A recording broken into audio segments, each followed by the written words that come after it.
he had come in and he gave an audition that I thought was excellent, like very dark but so great, like so real and connected. And when he left, she was super silent and she just turned and she just looked at everyone in the room and she goes, "That person has no soul. Whoever that actor was, I never want to see again." Shh. Welcome to the Secret Life Podcast. Tell me your secret. I'll tell you mine.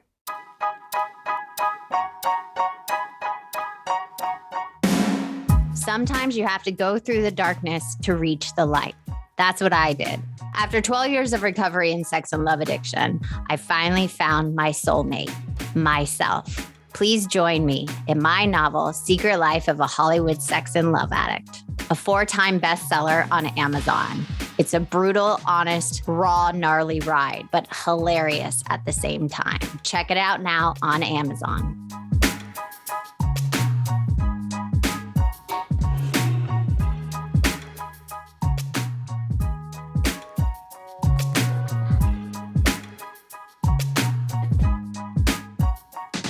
Welcome to Secret Life Podcast. I'm Brianne Davis-Gant. Today, I'm pulling back the curtains of all kinds of human secrets. We'll hear about what people are hiding from themselves or others.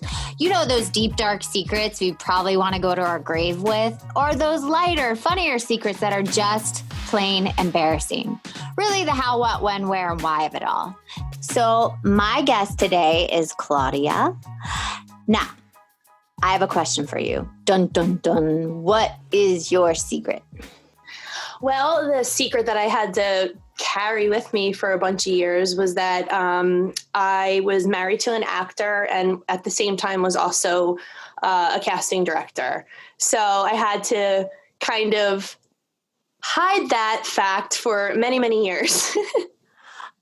Okay.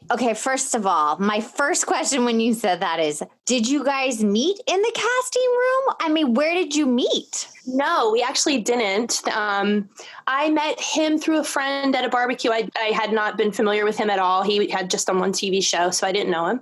I met him just through a friend at a party and then found out after that he was an actor, to my dismay. Did he ask for your number or you asked for his? How did that even start? He just kind of I caught his eye across the room. I caught him looking at me. I was like, "Oh, what's this?" And I was single at the time and not looking. And I guess he was single at the time. And he just kind of talked to me that night at the party and then asked for my number and if he could call me. And we just went on a few dates. And I found out he was an actor then. On the date? Yeah. The first date or the third date? Yeah, no, the first date. He actually had thought that I knew him. So, yeah. And he was surprised that I didn't. And I was like, I don't know. But that's what I learned. It's so funny because as an actor, you think everybody knows you. And if you look at any television show, there's so many actors on it. There's no possible way to know everybody. So it's funny that on the first date, he's like, "Wait, you don't know me?" Yeah. And I think part of that was because he was on a television show that shot in New York. And it was one of the few, big shows that was shooting there. And, they're like celebrities there in New York, because it's very insular and everyone knows the show. Oh, there's the guy from that show. But then when you come to LA, it's like you're amongst thousands and thousands of those same people. So, yeah. Okay. So you guys met, you went on a date. How quickly did you get married? I would say we got married after a year and a half. It was, ideally I'd like it to be a little longer. But yeah. I waited 10 years. You waited 10 years. 10 years before we got married. So I think the perfect amount is right in the middle. Oh, it's too long? Mine was too long. No, because it could be after 10 years, you just get annoying questions all the time from people. When are you going to get married? When are you going to get married? No, people stopped asking us. I think that was the beautiful thing. They stopped asking us. So it was really our decision and when we decided good. And not when society told us we had to get married. Yeah, I like your way of giving it a lot of time and, put the relationship through a lot of different trials and tribulations before you. And I didn't do that. I had, he was working at the time and things were great and everything was very dreamy. So did a lot of times you guys were in separate locations? If you worked in LA, right? Yeah. So was he on location and you were here? Yeah, all the time. So that I do know someone that like loves to date musicians because every time they come home, it feels like it's a new relationship. And then when they're there too long, they're like, wait, you gotta leave. Like, I don't like you right now. I think there's parts of it, the relationship that are good when they're away a lot. Ours got tricky because we had kids pretty soon. So it was, when he's away with kids, it's different. When they're away and you're alone, it's like, great, some alone time. But when they're away and you have, babies at home, it just gets a little tricky. How quickly did you guys get pregnant? So I got married in April and I was pregnant in September. Oh my God. Yeah. That's next level. I was like so in love. I was like, I don't care. Give me everything that has to do with him. And well, that's beautiful. It's beautiful that you went into it, even if it was a short time, all in, because some people, for the reason why I didn't want to get married is because I didn't know if I was ever going to be able to be all in and be with like one person. And I think that's beautiful that you like dove head first and you were willing to commit. I never thought of it that way. Like, I think we as humans tend to look at all the mistakes and like why, like, because I'm now divorced. I don't want to ruin anything, but I am now divorced from this person. Look back and you say, like, why did I go so fast? And you often don't look at the positive, like you just said, of like, that's actually really cool that you were all in and you did it. Yeah. Thank you for that. Yeah, because listen, everybody has a different journey. I do believe that people should live together before they get married because you find out so much stuff. Yeah. But I also really admire people that commit and like fully commit. Because for me, that was really hard. Intimacy was really hard for me to master. Humans scare me. So yeah. Okay, well, so you're making it work. Mate, I've done the work. I've done the soul digging, like on the floor crying by yourself work. so sad. Anyway, so you had the babies, right? You had the babies. Yes. And then what happened? Yeah. Well, I was working in between casting, pretty big movies for pretty big casting directors. And, he, as a working actor, and he's a very specific type.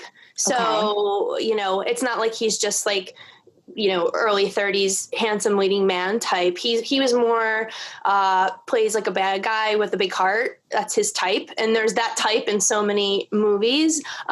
So, we would start to run into times where the things I was casting, he actually really wanted to book. So, it puts you in that position where, you're kind of walking a line of not showing your hand when you're in a casting room with directors, and then also trying to navigate the relationship at home and not insult his like actor ego or male ego. Like, it was a very tricky thing. That has to be very tricky. I can't imagine if you guys were at a casting for a really big movie or show and he came in and then you have to come home, take care of kids. Yeah. And then he wants to know what was said in the room after he walks out. Because I've sat in the room as a director with huge directors and listened to what they say about actors. And I've also been an actor where I come in a room and I know they're talking about me as soon as I leave. Yeah. So how did you navigate that? Really? And keep it a secret because you've kept it a secret, right? From the producers. And I just for the integrity of my work as a casting director, I didn't really subscribe to moving too many pieces around for him or for anybody. Like, I believe very much people have their own paths and destiny. I mean, if I can put him in a position where he has a good shot at something, and I could do that quietly, without anybody knowing, then I would do it. It's kind of like championing an actor that you really like, like you don't want to show your hand and say, hey, here's your answer. This is the answer. But you kind of want to massage that a little bit. With this, it was a little tricky because, there were projects where he'd come in and he would do like a really off audition and I'd have to like sit there and listen to, 4 or 5 producers kind of just like pull him apart, like, and say really awful things. And that poker face has to be there. And then I have to formulate what I say when I come home. Yeah. Oh, that is just, you even talking about it, Ronald, is giving me anxiety. Like there's like a pit in my stomach because I know how brutal this business is. And to be put in that position where you have to like walk this fine line and hold this secret around your job that you love. I know you love your job. And then this person you love. Yeah. It's tricky. And then on the flip side, there's auditions where he would come in and knock it out of the park and be so amazing and so like unlike what they were expecting, and then I get to come home and give good news, which is good, but it was always that balancing act. Very stressful. There are very funny things said about him in the room while I was there that I will never forget. And can you share any, or you just can't even go there? I can share some. First of all, let me just preface this by saying he's very accomplished on his own.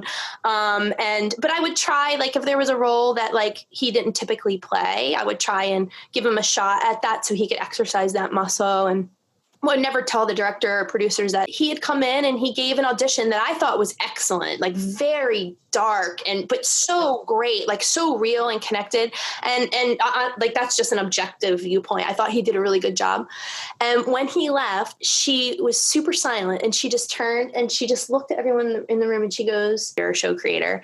And, he had come in and he gave an audition that whoever that actor was, I never want to see again. Mm-hmm. So great, like so real and connected. And like, that's just an objective viewpoint. I thought he did a really good job. And when he left, she was super silent and she just turned and she just looked at everyone in the room and she goes, "That person has no soul." She goes, "Yeah, whoever that actor was, I never want to see again. He is so dark. I think he is a black soul. I think he has a black soul. Can we move on?" And I was like, I just couldn't. And like, I think a single tear like dropped down my eye, and I just quick wiped it away and just tried to move on. But I wanted so bad to just be like, fuck you. Yeah, that means he probably was so committed to that performance that you couldn't see the real person. That's kind of irritating to me. Like, I'm irritated. Yeah. And I thought, like, I find this to be true in a lot of scenarios when I'm working on a project where they'll say, "I want something really dark and really gritty and really raw." And then there's actors that we can show them that are almost too real, too raw, so good, but it actually is it's almost like scary for them to witness it in the room and understand it. And, cause I think I like to think I know what I'm doing, and I know when I know something good when I see it. And his audition was very, very moving. And yeah, she was just like, not having it. Yeah. And it was I just tried to move on from that, act like it didn't happen, and try and like unhear those words, Well, cause I feel like some actors, I know we're getting in the actor thing now, but some actors forget that it is a working environment. So the producers and directors want to like you and be around you and give you direction. So I feel like it's that fine balance sometimes. Mm-hmm, definitely. Especially for me when I play a lot of like bitchy parts. So it's like they have to still kind of like you as a person, but you still have to convince them. Anyways, we're getting off topic. I don't want to talk about that. Yeah. I want to talk about, did you ever actually cast him?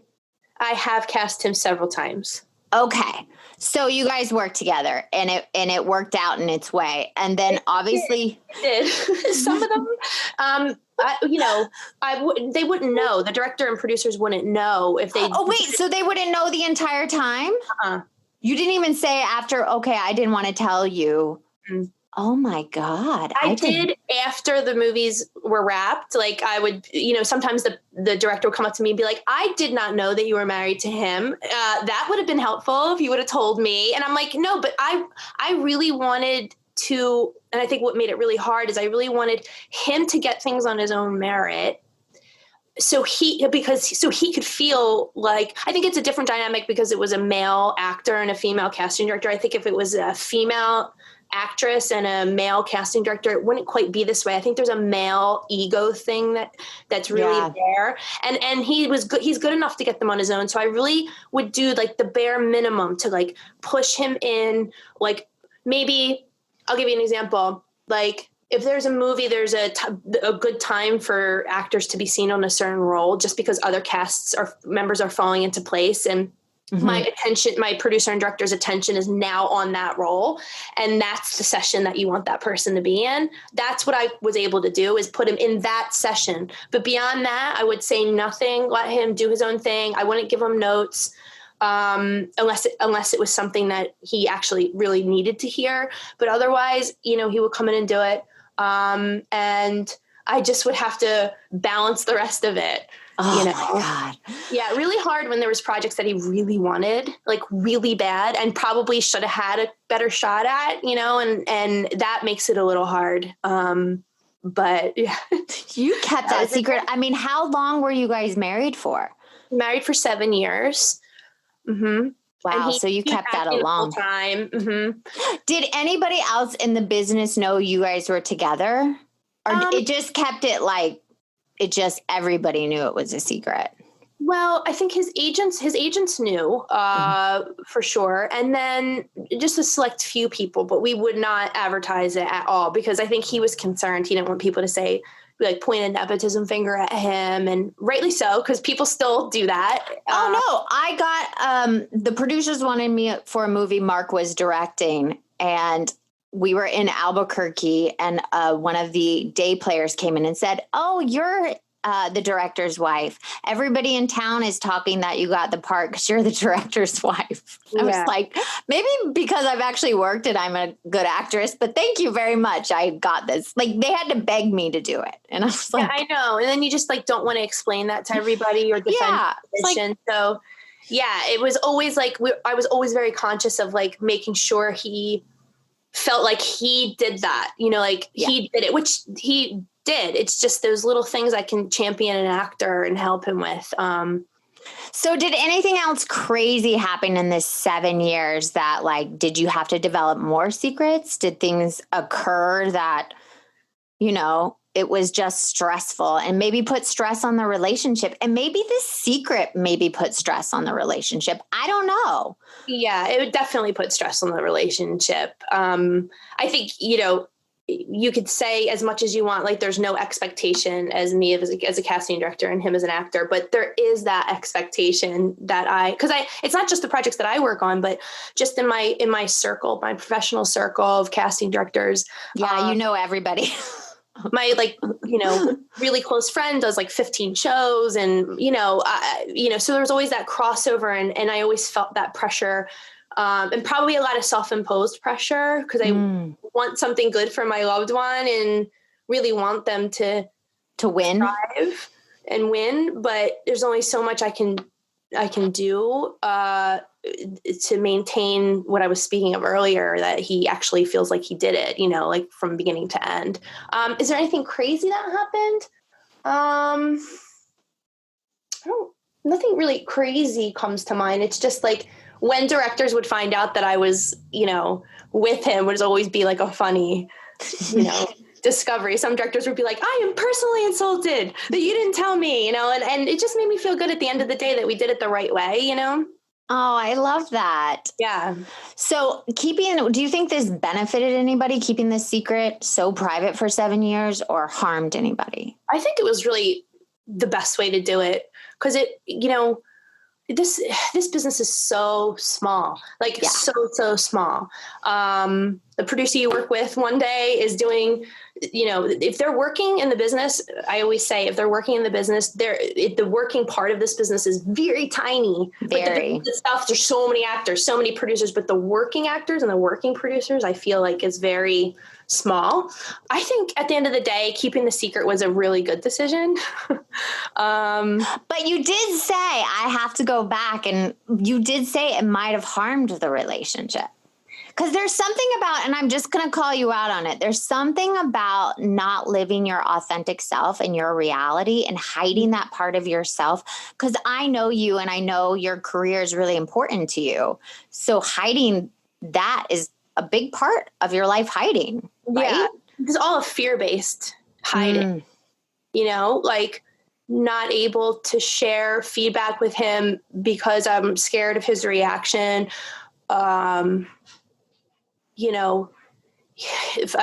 Fear of someone finding out that he's my husband as he's about to walk in the room. And, there's just so much fear in keeping a secret like that. And I guess like, if you're talking about a negative, I feel like it probably didn't allow him to grow and change because I wasn't representing things to him accurately. But I felt like I needed to preserve the relationship. Right. So probably fear-based stuff. Which most everything is about fear. Whenever I feel anything, it's always based in fear. Mm-hmm. And that's what I think is a great thing if you're moving forward in the future. So how are you going to move forward in the future? Obviously the relationship is done because you said he's your ex. So how do you move forward in the future? Do you not date actors anymore? I try not to, but they're so dang good looking. I don't think I could ever get into a relationship with an actor like that. Again, but you're hot. So I bet they come after you a little bit. It's hard because they're the best, like most charming people, and they're actors for a reason. And I have to have a little bit of that interplay with them, but I really don't, I would have paused dating one again very seriously, but just moving on from it, I really take so much of what I learned being married to an actor, and apply it to my career now. And I think it really sets me apart from other casting directors because, I'm more conscious of the process for them. Very good to agents in regards to feedback and giving them what I know they need. I think it helped my career big time to have that there, because I've seen a peek in the other side of the curtain. Which is very scary. Yeah. I mean, a lot of casting directors were actors themselves, but I know that like my staff and stuff doesn't really understand what it means when they send out an appointment with 7 pages of sides at 6 o'clock for an audition at 10 the next morning. And my office, I try really hard not to do that. And I just tried to pull all of the learning, the lessons that I've had from the marriage and just apply them to make me better at my job now. That's why you're so good. That's why I love when I come in for you, because you care about those things, because people don't normally understand how much work it is when you get those sides or, you know, get called in last minute, so yeah, I'd see him agonize. Like he was a very committed auditioner, so he would do his work hours. Like he'd memorize. Like I'm all for memory. Yeah, and even when he didn't think he was right for the role, he'd go with it, and his agent would tell him, and he'd really study, and he'd go in, and it's like a cold room and a one and done, and he's got he's leaving 2 kids at home to go audition, and he's putting in hours, and he always felt so awful coming home. And I rarely give people just a one and done for that reason. And I think it's made me such a better casting director, to take everything I learned and apply it now. So, yeah. And maybe not live a secret again. If you do get married, maybe say, this is my husband. Yeah. And I think I'm in a different place in my career now where I'm not so scared, where I can say, hey, I'm not sure if this is the right answer or not, but I know this person from this, and I'm more confident on my feet, in the room and all of that. So yeah, I'm not going to do that ever again. Okay, good. Well, you said actors are so hot. I'm like, they're crazy. It's a temptation. It's a temptation at all times. Because that's all you meet, but yeah, I try not to get into a relationship with one again. Oh my God. Well, thank you so much for sharing that secret. That was amazing. And I'm sure people not in the business are going to love this because they're hearing how it's run. And that is, it's crazy. But thank you for coming on. Thank you for having me. This is Secret Life Podcast. I'm Brianne Davis Gant. If you want to be on the show and you have a past secret that you've already gone through and you want to share it, or a present one that's still buried deep inside, please message me below or email me at secretlifepodcast@icloud.com. And I'll see you next time. Bye.